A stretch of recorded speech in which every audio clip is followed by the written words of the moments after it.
میں یہ کہوں گا کہ گورنر پنجاب، وفاقی وزیر مذہبی امور، وفاقی وزیر داخلہ، وزیر قانون پنجاب نے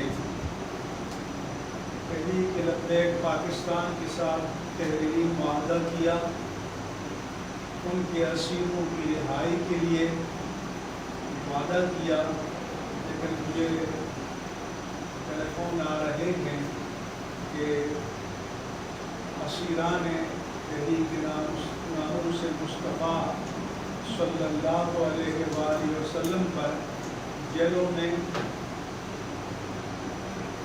اذیتیں ان کو پہنچائی جا رہی ہیں، اور ان کے سربراہ حافظ سعد حسین رضوی کو قید تنہائی میں رکھا گیا ہے۔ اس لیے میں متوجہ کرتا ہوں، متنبہ کرتا ہوں کہ جو تحریری وعدہ کیا ہے اس کی پاسداری کی جائے اور لوگوں کو انتہا پسندی پر مجبور نہ کیا جائے۔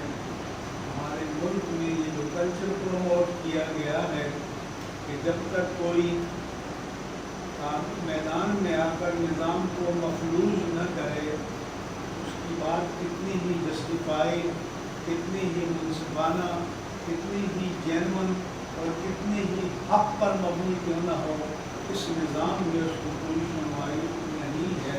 لہذا میں سمجھتا ہوں کہ یہ حکومتوں کو اس مسئلے پر بھی توجہ دینی چاہیے۔ آپ کو شکریہ۔